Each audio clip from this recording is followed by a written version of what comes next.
तालीमी इदारनि ते असां ॻाल्हि ॿोल कंदासीं। दुनिया जी तालीम, दुनिया जा इदारा किथे पहुता आहिनि, असांजा इदारा किथे पहुता आहिनि, इन अहम मामले ते ॻाल्हि ॿोल कंदासीं। कराचीअ जी दाऊद इंजीनियरिंग यूनिवर्सिटीअ मां वाइस चांसलर जेकी नई मुक़ररु थी आहे, वाइस चांसलर साहिबा समरीन हुसैन, डॉक्टर आसिम साहब जी घरवारी बि आहिनि। उन जीअं ई मुक़ररी खां पोइ 42 सिंधी मुलाज़िमनि खे बरतरफ़ करे छॾियो आहे, नौकरनि मां कढी छॾियो आहे। 100 खां वधीक अहिड़ा मुलाज़िम आहिनि, कॉन्ट्रेक्ट ते मुलाज़िम आहिनि, उन में उस्ताद बि आहिनि, टीचिंग, नॉन टीचिंग, उन्हनि जी बि हिकु डिघी फ़हिरिस्त ठाही वई आहे।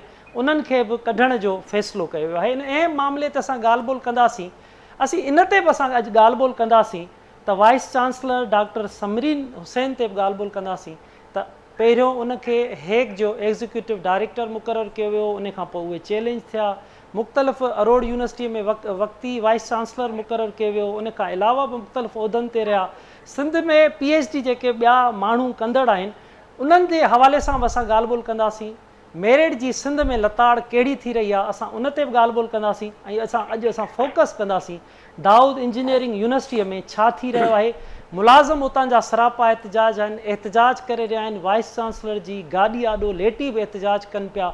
हुननि जे ॿचनि जी रोज़ी रोटीअ जो इशू आहे, ऐं उन सां गॾु सिंध जे तालीमी इदारनि जो मामिलो आहे। इन अहम मामले ते असां ॻाल्हि ॿोल कंदासीं। कराची स्टूडियो में असांखे जॉइन कयो आहे दाऊद यूनिवर्सिटीअ जे इंजीनियर जमील बुरड़ो साहब, उतां जा जूनियर ऑफिसर आहिनि, कॉन्ट्रेक्ट ते मुलाज़िम आहिनि। उन्हनि असांखे जॉइन कयो आहे, उन सां असां हिन मामले ते ॻाल्हि ॿोल कंदासीं। जॾहिं त प्रोफेसर मुश्ताक मीरानी साहब बि असांखे जॉइन कयो आहे, तालीमदान आहिनि, लेखक आहिनि। प्रोफेसर इनाम शेख साहब बि जॉइन कयो आहे, उहे बि नाले वारा लेखक ऐं तालीमदान आहिनि। जॾहिं त मीर अहमद मंगरियो साहब बि जॉइन कयो आहे, एडवोकेट आहिनि सुप्रीम कोर्ट जा। ऐं हिन मामले में जॾहिं हेग जा मामला थिया, उन में पिणु कोर्ट में पिणु मीर साहब विया। तव्हां सभिनी खे सर वेलकम थो चइजे। ॻाल्हि ॿोल जी शुरूआति तव्हां सर सभिनी जी इजाज़त सां। जमील बुरड़ो साहब इंजीनियर दाऊद यूनिवर्सिटीअ जा मुलाज़िम आहिनि, मुतासिर आहिनि। जेके बि उतां जा माण्हू कढिया विया आहिनि, उतां जा मुलाज़िम आहिनि, उन जी तर्जुमानी बि कनि था। उन्हनि सां असां ॻाल्हि ॿोल कयूं, उन्हनि खां मौक़ुफ़ मालूम कयूं, पोइ तव्हां सभिनी खां इन अहम इशूअ ते असां ॻाल्हि ॿोल कयूं था। जमील साहब, असांखे ॿुधाइजो केतिरा तव्हांजा मुलाज़िम आहिनि जेके कढिया विया आहिनि, ऐं ॿिया कहिड़ियूं कहिड़ियूं उते तव्हांजे ख़िलाफ़ु प्लानिंग्स ऐं इंतिज़ामिया तरफ़ां फ़ैसिला पिया थियनि। साईं अस्सलाम वालेकुम। एक्चुअली असांजी यूनिवर्सिटी में मैडम समरीन खे जॉइन कंदे 28 फरवरी ते मैडम जॉइन कयो दाऊद यूनिवर्सिटी में। अचणु शर्ती मोहतरमा असांजा 42 डेली वेजिस जा मुलाज़िम हिकु शॉर्ट टर्म नोटिस ते फारिग किया आहिनि। हालांकि उन्हनि दोस्तनि जी रिन्यूअल जी एक्सपायरी डेट अञा परे हुई, कंहिंजी मार्च में आहे, कंहिंजी अप्रैल में आहे, कंहिंजी मई में आहे। पर 6 मार्च ते उन्हनि खे सडनली कॉल करे उन्हनि खे 15 मार्च जो लेटर ॾिनो त 15 मार्च खां पोइ तव्हां यूनिवर्सिटी न ईंदा। पर मुलाज़िमनि जे सरारपा एहतजाज खां पोइ मंडे खां उन्हनि दोस्तनि जी एंट्री बंदि कई वई आहे। अच्छा। फर्दर जेके असांजा कॉन्ट्रेक्ट मुलाज़िम आहिनि, जंहिंमें टीचिंग मुलाज़िम बि आहिनि ऐं नॉन टीचिंग बि आहिनि, उन्हनि जे लाइ इहो डिसाइड कयो वियो आहे त कॉन्ट्रेक्ट मुलाज़िमनि जी डेट ऑफ एक्सपायरी आहे रिन्यूअल जी। जीअं उन्हनि जो कॉन्ट्रेक्ट एक्सपायर थींदो, उन्हनि खे नौकिरी मां फारिग कयो वेंदो। उन जी शुरूआति बि थी चुकी आहे, जंहिंजे नतीजे में असांजा 7 छोकिरा जुमे जे ॾींहुं ऐं सूमर जे ॾींहुं फारिग थिया नौकिरियुनि मां। अच्छा। मैडम बिला जवाज़ ॼाणाए थी त असां वटि बजट इशूज़ आहिनि, उन करे आउं नौकिरियुनि मां फारिग थी पिया। दरअसल बजट इशूज़ न आहिनि, पर मैडम खे पंहिंजा मनपसंद माण्हू अपॉइंट करणा आहिनि, जंहिंजे करे असां सभिनि खे नौकिरियुनि मां फारिग कयो आहे। जमील साहब, पाण इन ते ॻाल्हि ॿोल कयूं था, बजट जे इशूअ ते बि ॻाल्हि ॿोल कयूं था, ऐं ॿिया जेके मुख़्तलिफ़ डिपार्टमेंट्स आहिनि उन ते बि, सिविल इंजीनियरिंग ते बि ॻाल्हि ॿोल कयूं था, जंहिंजे हवाले सां असांखे मालूम थियो आहे त 2 सालनि खां वठी उहो डिपार्टमेंट मौजूदु आहे, उते टीचर मौजूदु आहिनि, हिकु शागिर्द बि उते न आहे, ॿिया बि बजट जा मामला आहिनि। इन ते ॻाल्हि ॿोल कयूं था। इनाम शेख साहब, सिंध जे तालीमी इदारनि में हिकु त मुलाज़िमनि खे दाऊद यूनिवर्सिटीअ में बरतरफ़ कयो आहे, ॿियो सिंध जे तालीमी इदारनि सां जेकी मज़ाक़ थी रही आहे उन ते तव्हां छा चवंदव? हीअ जेके फ़ैसिला मौजूदा वक़्त में थियनि पिया, उहे दुरुस्त थी रहिया आहिनि या इन में कुझु पेचीदगियूं तव्हांखे नज़र थियूं अचनि? जी इनाम शेख साहब, मां तव्हांखे आहियां। महिरबानी साईं इनाम शेख साहब, आवाज़ अचे थो मुंहिंजो तव्हांखे? हा बिल्कुलु आवाज़ अचे थो। इनाम शेख साहब जो डिस्कनेक्ट थी विया आहिनि। जीअं हुन सां राब्तो बहाल थिए, प्रोफेसर मुश्ताक मीरानी साहब असां गॾु लाइन ते मौजूदु आहिनि। प्रोफेसर मुश्ताक मीरानी साहब, साॻियो ई सवाल मां तव्हां खां थो कयां त तव्हां छा था ॾिसो मौजूदा दौर में जेके फ़ैसिला थी रहिया आहिनि सिंध जे तालीमी इदारनि सां, वाइस चांसलर जी मुक़ररी खां वठी जेके मुलाज़िम बरतरफ़ कया था वञनि, ख़ासि तौर ते दाऊद इंजीनियरिंग यूनिवर्सिटी, उन ते तव्हांजो छा चवणु आहे? सिंध जी तालीम सां केतिरी मज़ाक़ कई पई वञे? एग्ज़ैक्टली जेको तव्हां ॿुधायो, डॉक्टर जमील सुमेर ॿुधायो, त ही जेके आहिनि जेके मुलाज़िमनि खे कढियो वियो आहे उन्हनि जे कॉन्ट्रैक्ट में छा लिखियो आहे? पहिरीं त ॻाल्हि छाकाणि लीगल इशू इहो हूंदो आहे। सेकंड इहा आहे त जॾहिं इन्हनि जी ज़रूरत हुई, इंट्रस्टिंग ज़रूरत हुई, तॾहिं त जेको पहिरियों wise chancellor doctor F Abbasi हुयो उन हुनखे मुक़ररु कयो ऐं इन ई उमेद सां हूंदो आहे त असां हिननि खे अॻिते हली रेगुलराइज़ कंदासीं या ठीकु आहे। त उहा सूरत हाल कीअं आहे? उन खां पोइ जेतिरे क़दुरु बजेट जी ॻाल्हि आहे त ईअं त कोन थींदो आहे त हिकिड़े माण्हूअ खे तव्हां हायर कयो हिकिड़े ॾींहं लाइ, वरी ॿिए ॾींहं ते वरी हुनखे कढी छॾियो त भई हाणे बजेट कोन्हे, त जेकॾहिं न हुई त पहिरियों तव्हां हुनखे छो रखियो? इहे हिकिड़े लीगल ऐं लॉजिकल हिकिड़ा क्वेश्चन आहिनि। थर्ड इहा आहे त हिकिड़े पर्टिकुलरली एथनिक ग्रुप माण्हू या सिंधियुनि खे छो कढियो वियो आहे, बाक़ी छो न ॿियनि खे छो न कढियो वियो आहे, इहो बि हिकिड़ो तसव जो ज़ाहिर थो थिए। ऐं फोर्थ इहो आहे त उन यूनिवर्सिटीअ में जेके सिंडिकेट आहिनि उन जा जेके मेंबर्स आहिनि ऐं त उहे छो न उन्हनि छो न एहतजाज कयो, उन्हनि छो न उनखे प्रेशराइज़ कयो त भई मैडम भली तूं वाइस चांसलर पर तूं सिंडिकेट जे अंडर कमु थी करे तोखे इहो कमु न आहे। वरी इहे चवंदा मथे सिंध हेक जो जेको मिनिस्टर आहे रहमो साहब उहो छो ख़ामोश वेठो आहे ऐं जेको हेक जो सिंध हेक जो जेको चेयरमैन आहे उन जो नालो मूंखे न आहे उहो छो ख़ामोश वेठो आहे? त ही हिकिड़ा फोरम आहिनि, पोइ अल्टीमेटली जेको आहे चीफ मिनिस्टर मुराद अली शाह उहो छो ख़ामोश वेठो आहे? छो जो ॾिसो न गवर्नमेंट जे हिकिड़ो स्ट्रक्चर आहे, जेकॾहिं हेठियों को ऑफिसर नाइंसाफ़ी थो करे त मथियां जेके फोरम आहिनि उनखे इमीडिएटली जेको आहे सो एक्शन खणे। तंहिंजे करे ही जेके दोस्त जेके बि जिन खे कढियो वियो आहे त उन्हनि सभिनी फोरमनि खे एक्टिव करणु, उन सां वास्ते में रखणु ऐं अल्टीमेटली जेको आहे सो कोर्ट खां रिलीफ वठणु। त इहो त शइ बाक़ी जेतिरे क़दुरु बजेट जी ॻाल्हि आहे त छा चइजे, तव्हां हिकिड़े पासे मां अरबें रुपया जेको आहे सो ज़ायो था कयो, अरबें रुपया ताज़ो जेका मॉनिटरिंग रिपोर्ट वई आहे हिन में मीडिया जे थ्रू ख़बर पई आहे त कोई 400 अरबनि जा जेके हिन प्रोजेक्ट उहे तमामु जेको आहे सो पैसा सिंध जा ज़ायो कया विया आहिनि, जंहिंमें मेन जेके वॾा प्रोजेक्ट RBOD आहे, K4 आहे, उन खां पोइ ही RO प्लांट्स आहिनि। तंहिंजे करे हूअं त सिंध में हर शइ जी भींग आहे, वायोलेशन पे रूल्स रेगुलेशन, पर पर्टिकुलरली हिननि जेके दोस्तनि जे रोज़गार जी ॻाल्हि आहे, ज़ाहिर आहे उन्हनि जी फैमिली बि आहे ऐं उन्हनि खे ईअं ज़्यादती करे उन सां नाइंसाफ़ी करणु। तव्हांखे ख़बर आहे त पाकिस्तान जे जेके बि आइन आहे उन में जेको आहे सो फंडामेंटल राइट्स आहे, जंहिंजे बुनियाद ते तव्हां असां जेको आहे सो ज़िंदह बि रहूं था ऐं असांजे हक़ बि महफ़ूज़ था कनि। तंहिंजे करे कंहिं सुठे वकील सां बि कनि ऐं पिटीशन दाख़िल कनि ऐं वाइस चांसलर खे इंडिपेंडेंट कोन्हे जो पंहिंजी मर्ज़ीअ सां जीअं वणेसि तीअं करे ऐं जेके बि सिंडिकेट जा जेके मेंबर आहिनि इन दोस्तनि खे था चऊं त उन सां बि राब्तो कनि ऐं हू हुनखे चवंदा त ज़रूरु हिननि खे रिलीफ मिलंदो। ठीकु आहे, पाण ॻाल्हि ॿोल जारी रखूं था।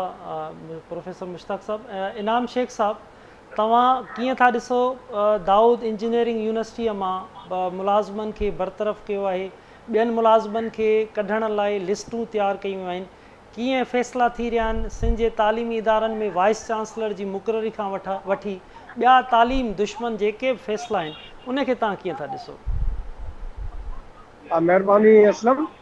ॻाल्हि इहा आहे त पहिरियों त इहो ॾिसो त आख़िर सिंध जे हायर एजुकेशन कमीशन खे इन्हनि ॿिन्ही ज़ालम मुड़ुसनि खां सवाइ ॿियो को माण्हू नथो मिले। जिते बि वाइस चांसलरी खाली थिए थी उते एडिशनल इंचार्ज डॉक्टर समरीन खे आहे, कोहरोड यूनिवर्सिटी आहे, बेनज़ीर यूनिवर्सिटी आहे, लियारी यूनिवर्सिटी आहे, IBA आहे, जिते बि उनखे मौक़ो मिले थो। ख़ुदि 13 सालनि खां ई उनजो सरबराह थियो वेठो आहे, अमली तौर ते विच में कोर्ट उनखे फारिग कयो हो, वरी अची वेही रहियो आहे। जेका उन हायर एजुकेशन कमीशन ठाही आहे, जेके उन्हनि माण्हू रखिया आहिनि, जेके वाइस चांसलर जी जेका सिलेक्शन कमेटी ठही आहे, सर्च कमेटी ठही आहे, उहे सभु उहे माण्हू आहिनि जिन जो सिंध जे तालीमी इदारनि ऐं सिंध जे तालीम जे भलाई सां को तालुक़ कोन्हे। उन्हनि खे रुगो मथां जा हुकुम खपनि ऐं हिननि खे पंहिंजा मुफ़ाद खपनि। उन जे करे जेको आहे सो जंहिं महिल पाण मोहतरमा वाइस चांसलर थिए थी की दाऊद इंजीनियरिंग यूनिवर्सिटी हिकिड़ो तारीख़ी इदारो आहे, त तॾहिं पैसा आहिनि, जॾहिं पाण ॿियनि इदारनि में वञी वेहे थी तॾहिं उन्हनि खे पैसा आहिनि जेके मुलाज़िम भर्ती थिया आहिनि भाई जहिड़े तरीक़े सां उहे भर्ती थिया आहिनि त उन्हनि जा कुझु राइट्स आहिनि न। पहिरीं त तव्हां उन्हनि डीसीनि खां उन्हनि अमलदारनि खां पुछाणो कयो जिन्हनि खे अपॉइंट कयो। ये ज़रूरत न हुई त उन्हनि अपॉइंट छो कयो, हिननि जो कसूर आहे या जिन उनखे अपॉइंट कयो उन्हनि जो कसूर आहे? त पहिरियों त उन्हनि खां पुछो जे तव्हां में ज़रूरत आहे। जेकॾहिं तव्हां इहो नथा करे सघो त हुननि खे मौक़ो ॾियो जेके रेगुलर थी सघनि था उन्हनि खे रेगुलर कयो। जिन जे ख़िलाफ़ को डिसिप्लिनरी हिकिड़ो एक्शन थियो आहे या जिन ते करप्शन जा चार्जिस आहिनि उन्हनि खे बि फारिग करण जो हिकिड़ो तरीक़ो आहे। जिन ते कमु न करणु ड्यूटी न करण जा चार्जिस आहिनि उन्हनि खे बि जेको आहे सो नौकरीअ मां फारिग करण जो हिकिड़ो तरीक़ेकार आहे। ईअं थोरी आहे त अचण सां तव्हां जॾहिं अचो जंहिंखे वणेव तंहिंखे कढी छॾियो, जंहिंखे वणेव तंहिंखे वठी अचो। सवाल इहो आहे त असलम हिकिड़े वॾे अरसे खां जॾहिं खां असां चऊं था डिसेंट्रलाइज़ थियनि, ठीकु आहे डिसेंट्रलाइज़ थियो, 18वीं तरमीम अची वई, 18वीं तरमीम जे खां पोइ असांखे सभई खाता मिली विया, लेकिन उन्हनि खातनि जो जेको असां हाल कयो आहे उन्हनि खातनि सां जेको असां में तबाही कई आहे, मूंखे तव्हां इहो ॿुधायो त ख़ुदि जेका सिंध हायर एजुकेशन कमीशन आहे उहा फंक्शनल छो नथी थिए? उन कहिड़ो कमु कयो आहे हिन महिल ताईं हायर एजुकेशन जे तालीमी हायर एजुकेशन सां लाॻापियल तालीमी इदारनि जे बहितरी जे लाइ? हर इदारो बहरान में आहे सिंध जो, हर यूनिवर्सिटी तबाह हाल आहे। वाइस चांसलर उहे अपॉइंट थी था अचनि जेके चेयरमैन लेवल जा बि माण्हू कोन्हनि, जेके हिसाब पतियूं ॾेई जेके डीलूं करे साहबनि सां अचे था वेहनि। तव्हांखे सॼी ख़बर आहे जेके माण्हू हाणे वाइस चांसलर थिया आहिनि जेके थींदा पिया अचनि उन्हनि जा वास्ता आहिनि, उहे वास्ता आहिनि उहो का एडवांस ॾेई था अचनि ऐं बाक़ी जेको आहे सो पेमेंट पोइ था कनि ऐं उन खां पोइ उन्हनि जो कैरियर शुरू थो थिए। त असां चऊं था त हिन सिंध जी जेका हायर एजुकेशन कमीशन बर्बाद थी लॻी पई आहे, जंहिंजो को सर पैर नज़र नथो अचे ऐं जंहिंखे को अहिड़ो माण्हू लाइक़ु माण्हू उन्हनि खे सिंध में नथो मिले जेको लाइक़ु माण्हू जेको आहे सो सिंध जे यूनिवर्सिटीज़ जी 177 अहिड़ा इदारा आहिनि जेके डिग्री अवार्डिंग इंस्टीट्यूट्स आहिनि, यूनिवर्सिटीज़ आहिनि या कैंपसिस आहिनि। तव्हां सम्झो था 177 में लखे स्टूडेंट्स आहिनि, हज़ारे जेके आहिनि से पंहिंजो मुलाज़िम आहिनि ऐं हज़ारे उस्ताद आहिनि, ॿियो अमलो आहे, इंफ्रास्ट्रक्चर आहे। इहे सभु शयूं आख़िर सिंध जे कमु कहिड़ियूं थियूं अचनि? यानी अरबे रुपयनि जूं तव्हां बजटूं ॾियो था, तव्हां इमारतूं क़ाइमु कयो था। हीअ हिकिड़ी मज़ाक़ आहे जेका पंहिंजो भिटाई सूफ़ी यूनिवर्सिटी जी वाइस चांसलर आहे। मां दावा थो कयां थो भिटाई जो सही तशरीह त मूंखे करे ॾेखारे हिकिड़े बैत जी। वरी उते सूफ़ी यूनिवर्सिटीअ में तव्हां पढ़ायो था जेको आहे BBA कंप्यूटर साइंस जा किताब क्लास था वठो ऐं उहा तव्हां यूनिवर्सिटी क़ाइमु कई आहे हाई स्कूल जे हिकिड़े हिसे में। शर्म जो मक़ाम आहे, ॿुॾी मरण जो मक़ाम आहे त तव्हां हाई स्कूलनि ऐं कॉलेजनि जी विंगनि ते कब्ज़ा करे उन्हनि में यूनिवर्सिटी जा कैंपसिस क़ाइमु था कयो ऐं उते हिकिड़ा सिफ़ारशी ऐं बेकार क़िस्म जा माण्हू, अक्सरियत कुझु चङा माण्हू बि हूंदा, डॉक्टर रफ़ीक मेमू जहिड़ा या ॿिया अहिड़ा दोस्त आहिनि, अज़हर शाह जहिड़ा, पर अक्सर सिफ़ारशी ऐं टाउट जेके आहिनि वाइस चांसलरनि जा चमचा, उहे हिकिड़े प्रोफेसर जिन खे हिकु पैराग्राफ लिखणु नथो अचे उन्हनि खे तव्हां PVC करे था विया। सॼो हथ सां बेड़ो ॿोड़ियो वियो आहे सिंध जे तालीम जो।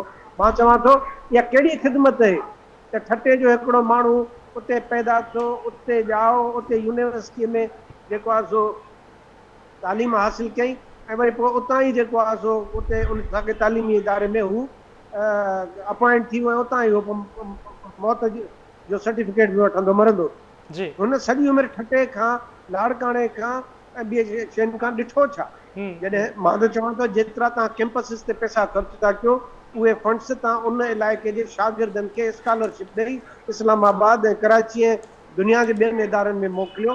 तव्हां अरबे रुपया हिननि बेकार कैंपसिस ते ख़र्च करण जे बचाए जेकॾहिं तव्हां उन्हनि शागिर्दनि ते ख़र्च कयो त उहे जॾहिं ॿाहिरां पढ़ी ईंदा उन्हनि जे कॉन्फिडेंस जी लेवल छा हूंदी, उनजे इल्म जी लेवल छा हूंदी, उनजे डिलीवरी जी लेवल छा हूंदी। बिल्कुलु त मां ही थो चवां दाऊद इंजीनियरिंग कॉलेज जो हिकिड़ो मिसाल आहे। जी हाँ, बिल्कुलु बैड गवर्नेंस जो ऐं डिक्टेटरशिप जो ऐं अकरबापर इहो मिसाल आहे। सिंध जे इदारे जो इहो हाल आहे।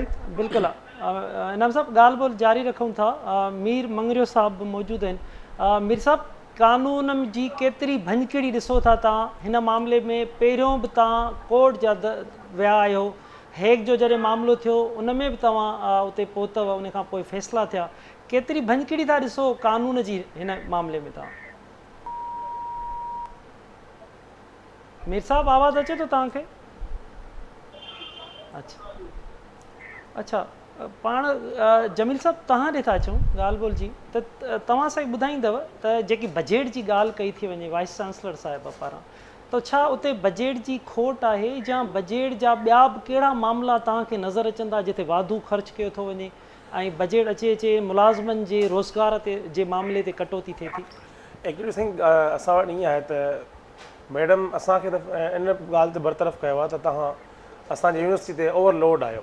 ओवरलोड जा कुझु ॿिया रीज़न बि आहिनि, जंहिंमें सिविल इंजीनियरिंग डिपार्टमेंट आहे जंहिंजो क़याम असांजी यूनिवर्सिटी में थियो न आहे, पर 2 सालनि खां वठी उते एम्प्लॉयमेंट थियल आहे, एसोसिएट प्रोफेसर हायर थियल आहे। ऐं उतां ॾिसो यूनिवर्सिटी कुझु पाण जनरेट कंदी आहे, कुझु गवर्नमेंट फंडिंग ते हूंदी आहे। हिकु डिपार्टमेंट में जेका जनरेशन करे कोन पई ऐं रुॻो तव्हां उते एक्सप्लाय पिया कयो, त अहिड़ा खोड़ ई मिसाल आहिनि। सिविल इंजीनियरिंग आहे, इन खां अलावा MS ऐं PhD जा प्रोग्राम हलनि था यूनिवर्सिटी में। उन्हनि में छा हूंदो आहे, रेदर यूनिवर्सिटी में हूंदो आहे सुबुह जे टाइम जेके टीचर्स पढ़ाईंदा आहिनि शाम जो उहो ई पढ़ाईंदा आहिनि, पर असां वटि विज़िटिंग फैकल्टी हायर पई कई वञे। नंबर 1 ॻाल्हि। नंबर 2 ॻाल्हि, मैडम जी अचणु शर्ती असां वटि सिक्योरिटी गार्ड्स अवेलेबल आहिनि, पर मैडम टेंडर ॾियण वारी आहे, बल्कि रेडी आहे टेंडर, जंहिं तहत यूनिवर्सिटी में प्राइवेट सिक्योरिटी गार्ड हायर थींदा। इन खां अलावा हिकिड़ो नंढो मिसाल आहे, मुख़्तलिफ़ यूनिवर्सिटियुनि जूं पॉइंट आहिनि जेके ट्रांसपोर्ट प्रोवाइड कंदियूं आहिनि, त उन्हनि जो छा हूंदो आहे त सुबुह जो अगरि पॉइंट वेंदी आहे न त कंहिं स्टूडेंट खणी अची यूनिवर्सिटी आई, वापसि छॾे वरी उते स्टे कंदी आहे, त सुबुह जो जीअं उतां असां ॿार खणी वरी यूनिवर्सिटी पहुचायूं। असांजी यूनिवर्सिटी में छा हूंदो आहे, पॉइंट वई ॿार छॾे वरी वापसि यूनिवर्सिटी में स्टे कंदी आहे। हिकु रूट मुफ़्त जो लॻो अची, जंहिंमें फ्यूल कंज़्यूम थियो, एम्प्लॉय कंज़्यूम थियो, उनजो जेको आहे सो ओवर टाइम कंज़्यूम थींदो, ऐं सुबुह जे टाइम वरी ख़ाली पॉइंट वेंदी उन ई जॻह ते। त इन सां बि तव्हां ॾिसो त जेकॾहिं तव्हांखे बजट इशू थी ॼाणनि त इंटरनली तव्हां पंहिंजा एक्सपेंडिचर ख़तमु करियो, जंहिंमें खोड़ ख़राजात ॿिया बि आहिनि। जीअं पॉइंट इशूज़ थिया, प्राइवेट सिक्योरिटी गार्ड थिया, या जेको आहे सो 60+ एम्प्लॉइज़ 60 ओवर एज एम्प्लॉइज़ आहिनि। असां 5 सालनि खां हिते नौकिरी करियूं पिया। अच्छा अच्छा, जमील साहब ॻाल्हि ॿोल पाण जारी रखूं था। Vice chancellor Dawood engineering university doctor Samreen Hussain साहिबा उन असांखे ज्वाइन किया। अस्सलाम वालेकुम समरीन हुसैन साहिबा। जी वालेकुम अस्सलाम। डॉक्टर साहब, हम डिस्कशन कर रहे हैं, हमारे साथ प्रोग्राम में प्रोफेसर्स भी मौजूद हैं, सिंध के तालीमदान राइटर्स भी मौजूद हैं, आपके मुलाजिम भी मौजूद हैं। कहा जा रहा है, मुलाजमों का कहना है कि आपने बिना जवाज़ उनको नौकरियों से निकाल दिया है। हम आपसे मालूम करेंगे कि क्या सबब थे, वजूहात क्या थी जिन पर आपने इतने सारे मुलाजमों को रोज़गार से फारिग किया है। अब मैं बात कर सकती हूँ? जी जी जी बिल्कुल जी। पहली बात तो ये है कि सिर्फ डेली वेजेस मुलाजिमीन को फारिग किया गया है, और आप इससे सिर्फ इतना सवाल पूछेगा कि जब इनको रखा गया था कि इनके हाथ में अपॉइंटमेंट लेटर दिए गए थे, तो जवाब होगा नहीं, क्योंकि अपॉइंटमेंट लेटर जब मैंने रजिस्ट्रार से पूछा, मुझे आज यहाँ सिर्फ 15वां दिन है, मैं 15 साल से नहीं हूँ, 10 साल से यहाँ कोई और वाइस चांसलर साहब थे जो ये सारा कबाड़ा कर गए हैं, जो 551 मिलियन का डेफिसिट छोड़ के गए हैं और 148 मिलियन की लाइबिलिटीज छोड़ के गए हैं। पेंशन फंड 0 पड़ा हुआ है, बेनिवोलेंट फंड 0 पड़ा हुआ है, यूनिवर्सिटी आपकी 20 मिलियन OD में है। पहली पॉइंट तो ये है, मुझे अभी सिर्फ 15 दिन हुए, मैं तो सिर्फ असेसमेंट कर रही हूँ। और जो मैंने मुश्तरका तौर पे ज़ाहिर डिस्कशन की डायरेक्टर फाइनेंस, रजिस्ट्रार और आपके PVC, तो ज़ाहिर है डेली वेज के मुलाजमीन ज़्यादातर जो रखे गए हैं वो आखिरी के जो उनका 1 साल का एक्टिंग वो था, इसके कहने उसके कहने पे, और अक्सर जो है वो एसोसिएशन के भी उन्होंने ये सारे वर्जन देखे। मैं तो आए हुए अभी मुझे 15 दिन हुए, मेरा अपना किसी से कोई जाती वो नहीं हो सकता। मैं तो वो बात बता रही हूँ जो पुराने अफसरान मुझे बता कि जी ये किसी के जानने वाले थे और इसीलिए एसोसिएशन इनका, क्योंकि एसोसिएशन का कोई स्टेक डेली वेज पे नहीं होता। डेली वेज आपको पता है बिल्कुल इस तरह है जैसे मैं घर में रंग रोगन करने किसी को बुलाऊं, मैं कहूँ जी आप ये रंग रोगन 4 दिन में कर दें, पर डे मैं आपको 1000 रुपए दूंगी। जैसे ही रंग रोगन का काम खत्म होता है, कॉन्टिजेंट स्टाफ कहते हैं, आप बगैर नोटिस दिए भी इनको फायर कर सकते हैं। अच्छा तो अच्छा, पहला तो ये था कि इसमें मुलाजमों का कहना है डेली वेजेस के अलावा अगर कोई और हो कॉन्ट्रैक्ट के बुनियादों पे भी मुलाजमीन थे। पहले मेरी बात आप पूरी सुन लीजिए, मैंने काफी सुनी है आपकी, ठीक है ना, मैं देख रही थी आपका। अब दूसरी बात ये है कि कोई वजह देनी डेली वेज को जरूरी नहीं होती। नंबर 1 बात यह है कि इनके पास तो कोई अपॉइंटमेंट लेटर का कागज भी इन बेचारों को नहीं दिया गया। मुझे तो रहम आता है इनके ऊपर कि इनको बहुत बुरी तरह बेवकूफ बनाया गया। मैंने तो फिर इनको कागज दिया, हालांकि मुझे अंदर से मशवरा आया कि जी आप कागज ना दें, बस जबानी बोल देते हैं कि कल से नहीं आओ। मैंने कहा नहीं, गलत बात है। अगर इन्होंने थोड़ा बहुत भी काम किया है तो इनके पास एक सबूत तो हो, दाऊद में काम कर चुके हैं। कल को कोई और इंक्वायरी खुले तो इनसे तो तनख्वाहें वापस मांग लेंगे मांगने वाले। तो भाई इनको सबूत तो दो। पहले तो ये भलाई की मैंने खत दे के बुरे, अब वो बुरी बन गई मेरी बुराई, लेकिन नेकी के तौर पे। दूसरी बात, मैंने इनको 20-15 दिन का मार्जिन दिया। वैसे तो हम इमीडिएटली, आप किसी भी SGNCD रूल से पता कर लें कि डेली वेज कॉन्टिजेंट स्टाफ का कोई नोटिस पीरियड नहीं होता। लेकिन मैंने कहा नहीं यार, रमजान अराउंड है, आप इनको 15 दिन दें, क्योंकि डेफिसिट जा रहे, DFP मुझे रोज रोज कह रहे हैं। तो मैंने कहा ठीक है, आप इनको 15 दिन का टाइम दें, मीनवाइल ये अपनी दूसरी जो भी है रोजगार तलाश कर लें। तो दो बातें तो ये। तीसरी बात, ये सवाल जो बार बार उठाया जा रहा है बिला वजह, एक इसको लिसानियत का रंग दिया जा रहा है। तो अगर 42 डेली वेज में कोई एक भी नहीं है दूसरी जबान बोलने वाला, तो मैं क्या कर सकती हूँ? अच्छा अगर एक भी बचा गया हो जी मैडम, बिल्कुल आप बिल्कुल ठीक कह रही हैं। रोक के रखा हो तो मुझे जरूर बता जी मैडम समरीन, आप बिल्कुल ठीक कह रही हैं। लेकिन मैं ये आपको, मेरे हाथ में आर्डर भी है जो मुझे मुलाजमों ने दिया है कि वो कॉन्ट्रैक्ट बेसिस पे वो मुकर्रर हुए थे। 3-4 सालों से वो मुलाजिम थे। ये गलत बात ये लिखा हुआ है जी, मैं आपको भेज भी सकता हूँ। मैंने अभी 42 फारिग की हैं जी, जो आपको लेटर दिए हमने कॉन्ट्रैक्ट के ऊपर। आप सुन लीजिए, मैंने अभी कॉन्ट्रैक्ट के ऊपर तो फारिग तो मैं कर ही नहीं सकती। पहली बात तो ये है, क्योंकि कॉन्ट्रैक्ट होता है 6 महीने का। 6 महीने के बाद कॉन्ट्रैक्ट रिन्यू किया जाए या ना किया जाए, ये इंतजामिया का मामला होता है। जी मैडम, आपने कहा ना कोई लेटर नहीं है, तो लेटर तो मौजूद है जी। आपने कहा कि कोई इनके पास रिटन नहीं है, लेटर नहीं है। लेटर तो है की बात कर रही हूँ, आप मिक्सअप ना करें प्लीज।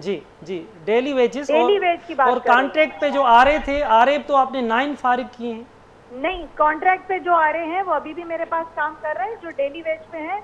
और उनका भी जब कॉन्ट्रैक्ट रिन्यूअल का टाइम आएगा तो ये बात आपको पता होगी कि सरकारी उसूल है कि 2 दिन का इनको ब्रेक दिया जाता है। वो एक पता नहीं क्या यहाँ है कि जी 3 साल बाद ये कोर्ट में ना चले जाएं। आप पूछिए कॉन्ट्रैक्ट एम्प्लॉय की तो पे स्लिप ही नहीं मिलती। पूछिए इनसे, पे स्लिप भी नहीं देते। क्यों नहीं देते अगर ये एम्प्लॉय है वहाँ के? सही। अच्छा, आप ये सारे अंदरूनी चीजें, अच्छा हुआ आपने मुझे फोन किया, मुझे बड़ी खुशी है आपने मुझे फोन किया। जी कि आप तक ठीक मालूमात भी पहुंचा। कॉन्ट्रैक्ट एम्प्लॉय को अभी अच्छा मैडम, जो मुलाजिम एहतजाज, एक लेटर आया हुआ है जिसमें लिखा हुआ है कि आप कोई कॉन्ट्रैक्ट मुलाजमत और रेगुलर मुलाजमत नहीं दे सकते। हमने जो रखने हैं जरूरी स्टाफ, कंट्रोलर ऑफ एग्जामिनेशन के बगैर यूनिवर्सिटी नहीं चल सकती, लाइब्रेरियन के बगैर नहीं चल सकती, डायरेक्टर ओरिक के बगैर। ये वो 10 साल में पोजीशन, आप पिछले VC से सवाल पूछे कि क्यों नहीं भरी 10 साल में ये पोजीशन जी, जो कि यूनिवर्सिटी की बैकबोन होती हैं। आप क्यों इसमें एडिशनल चार्जेस देके फैकल्टी से चलवा रहे थे ये पोजीशन? अच्छा, और तीसरी बात मेरी ये है कि कॉन्ट्रैक्ट भी अगर अब मुझे रिन्यू करना होगा सर, तो मुझे CM साहब से इजाजत लेनी पड़ेगी।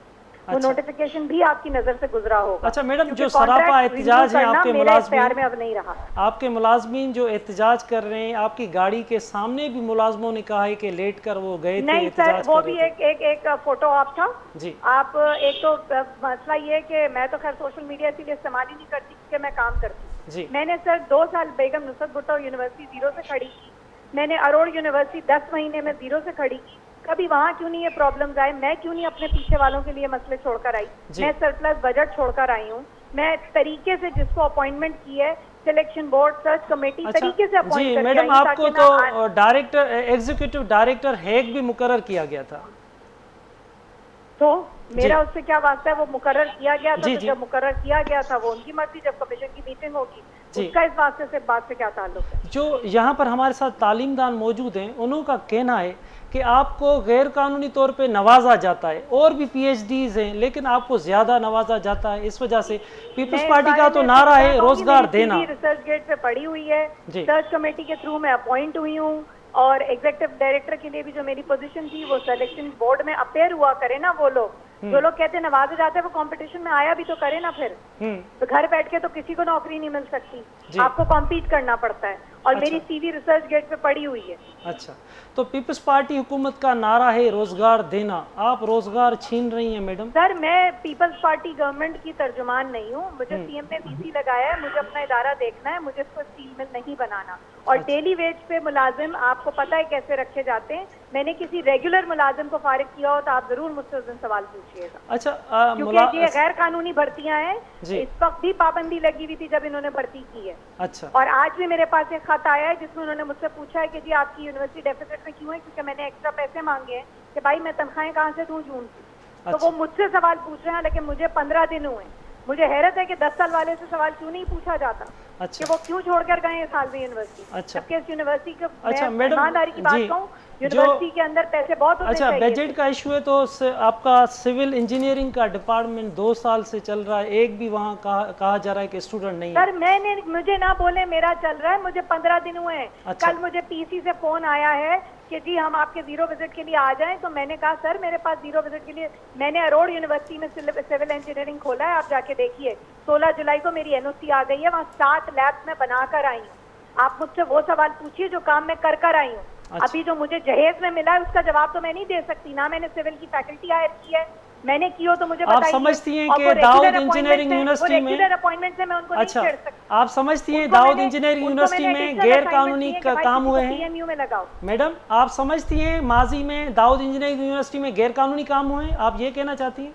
मैं बिल्कुल कहना चाहती हूँ, क्योंकि ये भर्तियां जितनी भी हुई हैं, अगर इनके अपॉइंटमेंट लेटर और पे स्लिप्स नहीं दी जाती तो छुपा के कोई झूठा ही काम किया जाता है। मैं तो खुलेआम कर रही हूँ, जो कर रही हूँ सबको खत दे रही हूँ एक चीज का।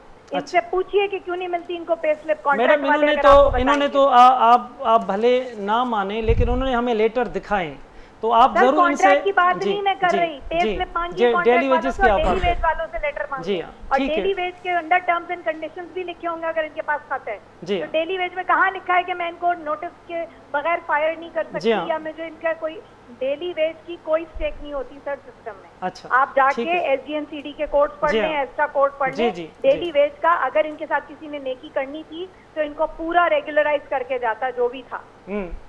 10-10 साल कौन कॉन्ट्रैक्ट पे रहता है, मुझे बताएं। मैडम, ये ठीक, आपका पॉइंट ऑफ व्यू आ गया है, लेकिन ये मुलाजमीन सीएम सिंध से भी मुतालबा कर रहे हैं कि उनको बेरोजगार ना किया जाए। अब आप इसको एथनेट जाएं तो मैंने आपके सिंध में बैठकर 2 यूनिवर्सिटीज बनाई हैं, थोड़ा उसका भी खराज दे दें। जी। वहाँ भी मैंने यूनिवर्सिटीज बनाई हैं, और मैं किसी को जाके पूछिए, डॉक्टर तहमीना मंगन से, वो बीएनबी में बैठी हैं, तो उनको कैसी यूनिवर्सिटी मिली है। जाके पूछे अरोड़ यूनिवर्सिटी में जाहिद खान साहब से कि उनको कैसी यूनिवर्सिटीज मिली हैं। अच्छा। उनको कोई टेंशन नहीं है, ना तनख्वाहों की, ना इस तरह की गैर कानूनी भर्तियों की, बगैर सिलेक्शन बोर्ड के, बगैर एडवर्टाइजमेंट के, बगैर टेस्ट के। अच्छा। इनका पूछे कौन सा टेस्ट हुआ है, कौन सा सिलेक्शन बोर्ड हुआ है जिसके थ्रू ये अपॉइंट हुए। कोई there is a method to the madness sir. बिल्कुल मैडम, आप तो इन मुलाजमों के लिए कह रही हैं, लेकिन मुलाजिम भी कहते हैं कि मैडम वाइस चांसलर सिफारिश पे आ जाती हैं। मैडम वाइस चांसलर आई तो प्रोसेस से है ना, सर्च कमेटी से आई है ना, अब जाके सीएम को चैलेंज करें। हमने भी ये तो किसी प्रोसेस से ही नहीं आए, इनके तो सिलेक्शन बोर्ड ही नहीं हुआ। मैडम, ये सिंडिकेट से अप्रूव से आए, ये हम सेंक्शन पोस्टों पे काम कर रहे हैं, हम सेंक्शन पोस्टों पे काम कर रहे हैं मैडम, पोस्टों पे काम कर रहे हैं, सेंक्शन पोस्टों पे आप काम करें। आपका हायरिंग का प्रोसीजर प्रॉपर नहीं है। आप अपने मैडम देखें, वो आप हमसे नहीं पूछे, आप वो प्रीवियस वीसी से पूछे, इन्होंने हमें अपॉइंट किया था, हमें तो मुलाजमत दी गई। मैडम ये कह रहे हैं कि इसमें हमारा तो कसूर नहीं है, हमें तो मुलाजमत दी गई, हम तो 4 साल से काम कर रहे हैं वहाँ पे। जो वाइस चांसलर 4 साल से करें, अगर आपको कोई बेवकूफ बना रहा था, गलत कागज दिखा के, तो मैं नहीं उसकी जिम्मेदारी। मैडम, अगर आप टारगेट करके हमें फारिग कर रही हैं, अगर आप किसी प्रोपेगेंडा पे आई हैं तो आपकी मर्जी है। ठीक है, ओके, कोर्ट में बात करेंगे। ठीक है मैडम, आपका पॉइंट ऑफ व्यू आ गया। मुलाजिम सरापा एहतजाज थे, उनका आवाज़ हम आला ऐवानों पे पहुंचाने की कोशिश कर रहे हैं कि ये जायज़ आवाज़ पहुंचाया करें, ना जायज़ बिल्कुल जायज़ ही हम पहुंचाते हैं, जायज़ ही पहुंचाते हैं, क्योंकि जो लोग बेरोजगार हो रहे हैं उनके बच्चों के चूल्हे का, रोटी रोजी का सवाल होता है। नौकरी बचानी है। जी हाँ, मैंने भी लीगल काम करना है, मैं कोई इलीगल काम नहीं करूँगी। जी बिल्कुल मैडम, बिल्कुल। थैंक यू, आपने KTN न्यूज़ को वक्त दिया। मीर अहमद मंगरियो साहब, तव्हां मूंखे ॿुधी सघो पिया? मीर साहब, तव्हां मूंखे ॿुधी सघो था? मीर मंगरियो साहब? अच्छा, प्रोफेसर इनाम शेख साहब, वाइस चांसलर साहब जी तव्हां ॻाल्हियूं ॿुधियूं, तव्हांजो इन ते छा मौक़ुफ़ हूंदो? तव्हां इहा समूरी ॻाल्हि ॿोल ॿुधी, संदसि चवण आहे त हीअ जेके बि हुन माण्हू कढिया आहिनि इहे इलीगल आहिनि।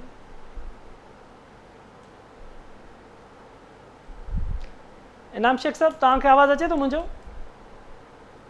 नाज़रीन, डिस्कनेक्ट थी विया। जीअं ई राब्तो बहाल थिए मीर अहमद मंगरियो साहब जो, इनाम शेख साहब जो, त उन्हनि सां असां ॻाल्हि ॿोल कयूं था। जमील साहब, तव्हां मैडम जे हिन मौक़ुफ़ खे कीअं था ॾिसो? तव्हांजे बारे में उन्हनि ॿुधायो आहे।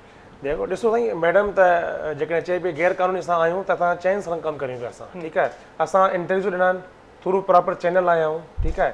अगरि मैडम खे अख़्तियारात आहिनि त प्रीवियस वाइस खां पुछे त बाबा तव्हां अपॉइंटमेंट करे विया कहिड़े बेस ते कई आहे। असां 4 साल कमु करियूं पिया हिते, असांजो रिन्यूएबल एक्सपायर थिए पियो ऐं उहो वरी जेको आहे सो अपडेट थिए पियो, इन करे असांजी कारकर्दगी हुई, ठीकु आहे। बाक़ी मैडम अगरि चए थी गैर क़ानूनी अपॉइंटमेंट आहे असांजी, त मैडम खे इहो जवाबु आहे त प्रीवियस VC खां पुछे त बाबा असांखे त नौकिरी ॾिनी वई न, अपॉइंटमेंट अथॉरिटी खां पुछो तव्हां। बाक़ी हिकु ई शॉर्ट नोटिस ते 42 माण्हुनि खे नौकिरी मां फारिग, 100 माण्हुनि खे नौकिरी खां फारिग।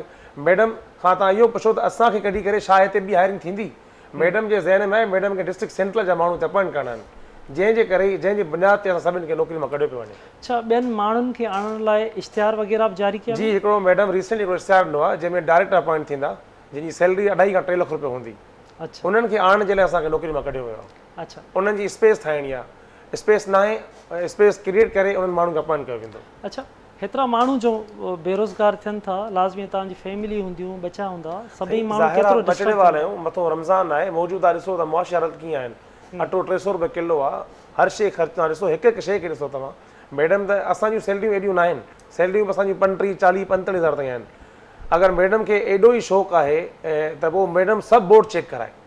मैडम ख़ुदि हिकिड़ी माई जी अपॉइंटमेंट कराई आहे। जेकॾहिं मैडम चए थी तव्हां मेरिट ते न आहियो त मैडम ख़ुदि कंहिं माई जी सिविल डिपार्टमेंट में 2 साल पहिरियों अपॉइंटमेंट कराई आहे। उन वक़्तु मैडम खे सही ग़लति न पियो लॻे, सही ग़लति मैडम खे लॻे पियो असां वक़्तु, उन वक़्तु का शइ सही न। जॾहिं तव्हां क्राइम कयो था तॾहिं तव्हांजे लाइ सही आहे, जॾहिं असांखे को माण्हू अपॉइंट थो करे वञे त असां ग़लति आहियूं। अच्छा, ॿिया जेके मुलाज़िम आहिनि सभु सरापा एहतिजाज लॻा पिया आहिनि, छा CM सिंध खां कहिड़ो मुतालबो हूंदो? असांजो मुतालबो इहो आहे त जीअं कॉन्ट्रैक्ट मुलाज़िमनि खे वफ़ाक़ी हुकूमत तरफ़ां हिकु ऑर्डिनेंस जे ज़रिए सभिनी कॉन्ट्रैक्ट ऐं डेली मुलाज़िम खे कंफर्म कयो वियो आहे। असां CM साहिब खां, बिलावल साहिब खां अपील करियूं पिया त पीपल्स पार्टी जो मुतालबो आहे, पीपल्स पार्टी जो मंशूर आहे, रोज़ी रोटी कपिड़ा मकान। तव्हां हिन सेनेरियो में अची करे माण्हुनि खे दरबदर कंदव। ही 200 सिर्फ़ु एम्प्लॉय आहिनि, 200 ख़ानदान आहिनि। 200 ख़ानदान खे ख़ुदा जो वास्तो आहे, तव्हांखे बेनज़ीर साहिबा जे मंशूर जो वास्तो आहे त अलाह खे मञो, असांखे हिन नौकिरी ते बहाल करायो। तव्हां असांजा डॉक्यूमेंट्स चेक कयो ऐं उन्हनि जा बि चेक कयो जेके हिते ऑलरेडी कमु कनि पिया, उन्हनि जूं डिग्रियूं वेरीफाई कयो, जेके ऑलरेडी प्रोफेसर लॻल आहिनि उन्हनि जूं डिग्रियूं वेरीफाई कयो, जेके सिंडिकेट सीनियर जा मेंबर आहिनि। रुगो ईअं न आहे त असां को गैर क़ानूनी अपॉइंट थियल आहियूं। अपॉइंटमेंट जंहिं कई आहे तव्हां उन खां पुछो। असांखे नौकिरी मिली आहे, असां नौकिरी कई आहे, असांजी कारकर्दगी ते असांखे 4 साल एक्सटेंशन मिली आहे। अगरि असांजी कारकर्दगी ख़राबु आहे तव्हां असांखे नौकिरी मां कढो। अगरि असां में ॿिए को फॉल्ट आहे त नौकिरी मां कढो। अपॉइंटमेंट गैर क़ानूनी आहे, तव्हां प्रीवियस VC खे चैलेंज कयो जंहिं अपॉइंट कयो आहे। ऐं वॾी ॻाल्हि इहा, मैडम असांजी अपॉइंटमेंट खे चैलेंज कयो पई। मैडम जी ख़ुदि जी अपॉइंटमेंट प्रीवियस VC यूनिवर्सिटी में करे चुको आहे। मैडम खे प्रोफेसर हिन यूनिवर्सिटी में कयो वियो आहे, उन ई VC जे हथनि ते, जेके मैडम अॼु डिनाए पई करे त हू गैर क़ानूनी कमु करे वियो आहे। अच्छा, मीर साहब, मूं तव्हां खां ई सवाल पियो कयो, तव्हां डिस्कनेक्ट थी वियो। कीअं था ॾिसो केतिरी कानून जी भंजकिड़ी थी रही आहे हिन मामले में, तालीमी इदारे में, जीअं त माण्हुनि खे बेरोज़गार बि कयो पियो वञे। तव्हां पहिरियों हेग जे ख़िलाफ़ जेके एग्जीक्यूटिव डायरेक्टर मैडम मुक़ररु थी, वाइस चांसलर साहिबा, उन जे ख़िलाफ़ तव्हां कोर्ट में विया, केतिरी कानून जी भंजकिड़ी था ॾिसो तव्हां? सभ खां पहिरीं तव्हां सम्झंदुसि त इहो ॾिसजे त ख़ुदि असांजी मैडम साहिबा जी क्वालिफिकेशन छा आहे। क्वालिफिकेशन नथिंग बट जेको आहे सो wife of doctor Asim Hussain, उनजी घरवारी आहे, ॿी का बि कोन्हे। जेसीं ताईं मूंखे ख़बर आहे, ऐं इहा माना बाक़ाइदा सां चवां थो, जेकॾहिं जांच कई वञे त हिन लेडी जी PhD कूड़ी आहे, उहा दुरुस्त कोन्हे। उन ते हिकिड़ी इन्वेस्टिगेशन थियणु खपे। ॿियो, तव्हां ॾिसो त हिते अकरबा परवरी जेका आहे उनजी केॾी हीस्ट आहे। हालत इहा आहे असलम त जीअं ई Sindh higher education commission act ठहे थो पीपल्स पार्टी जे रिजीम में, पहिरियों उनजो चेयरमैन डॉक्टर आसिम, ॿियो उनजो चेयरमैन डॉक्टर आसिम, ऐं टियों टेन्योर अलो ई कोन्हे। टेन्योर वरी उनखे जेको आहे ॾींदा, असां तॾहिं पिटीशन में वियासीं। हिन 2022 जे फेब्रुवरी में असां वियासीं ऐं कोर्ट उनखे स्टे कयो त टियों टेन्योर नथा ॾेई सघूं। उन ॾियण खां पोइ वरी छा थो थिए, 3 नाला नॉमिनेट थिए थियनि। उन मां टॉप जेको मोस्ट नालो आहे उहो डॉक्टर पीरज़ादा सुल्तान जो नालो जेको आहे सो उनमें टॉप मोस्ट नालनि में हो पीरज़ादा कासिम जो। ऐं उन टाइम ते डॉक्टर पीरज़ादा कासिम जेको उहो एम्प्लॉई हो ज़ियाउद्दीन हॉस्पिटल में, यूनिवर्सिटी में एम्प्लॉई हो। माना पोजीशन इहा आहे त Sindh higher education commission, Sindh education doctor Asim खे ॾियणी आहे, उनजी घरवारी खे ॾियणी आहे, उन जेके एम्प्लॉई खे ॾियणी आहे, ऐं पोइ उहे अची जेकॾहिं उते जहिड़े बि नमूने जो जेको आहे सो तरीक़ेकार अख़्तियार कनि उन्हनि खां केरु पुछण वारो कोन्हे, उहे माण्हू रखनि, उहे माण्हू कढनि ऐं उहो इलीगल कनि, उन्हनि खां केरु पुछण वारो कोन्हे। पर मिस्टर आसिफ ज़रदारी जेको आहे सो उहो पंहिंजनि वेझनि माण्हुनि वेझनि तालुकातनि खे अकोमोडेट कंदो, नथिंग एल्स। आउं सम्झां थो त इन सॼी शयुनि ते जेको आहे सो हिकिड़ी इन्वेस्टिगेट थिए, इन करे कोर्टूं उन ते जेको आहे सो को तहरुक वठनि, इन ते जेको आहे सो पंहिंजे लेखे मूव कनि, या ही इम्प्लाइज़ खे आउं जेको आहे सलाह ॾींदमि त इन जनरली जेको आहे सो कोर्टनि जो जेको आहे सो दर ठड़काइनि, उन में ख़ुदि जेको आहे सो उन में इहो चेक कयो वञे त इहा वाइस चांसलर साहिबा जेका आहे रखी वई आहे, ख़ुदि उनखे जी क्वालिफिकेशन जी जांच कई वञे। ठीकु आहे, ठीकु आहे। मीर साहब वॾी महिरबानी तव्हांजी। तव्हां KTN न्यूज़ को ॾिनो। प्रोफेसर मुश्ताक मीरानी साहब, प्रोफेसर इनाम शेख साहब, इंजीनियर जमील बुरड़ो साहब, तव्हां सभिनी जी महिरबानी। Madam vice chancellor Samreen Hussain साहब बि असांखे वक़्तु ॾिनो, उन्हनि जो मौक़ूफ़ बि नाज़रीन तव्हां ॿुधो। मुलाज़िम जेके बरतरफ़ कया विया आहिनि, मुलाज़िमनि खे कढण जा फ़ैसिला कया विया आहिनि, उन्हनि मुलाज़िमनि जा बि ॾुख ऐं तकलीफ़ूं तव्हां ॿुधियूं। मुलाज़िम मुतालबो करे रहिया आहिनि CM सिंध खां, आला क़यादत खां, मिनिस्ट्रीज़ खां, त उन्हनि जो बेरोज़गार कयो थो वञे। पीपल्स पार्टीअ जो नारो आहे रोज़गार ॾियणु, उन्हनि खे बेरोज़गार कयो थो वञे। बचनि जी चुल्ह जेकी आहे उन्हनि जी उजाई थी वञे, फौरी तौर ते नोटिस वठी रही जांच थिए ऐं मुलाज़िमनि खे बहाल कयो वञे। वरी नवनि इशू सां गॾु ॿीहर गॾूंदासीं। तेसिताईं पंहिंजे मेज़बान असलम हैदर खे ॾींदा इजाज़त। अल्लाह भाई।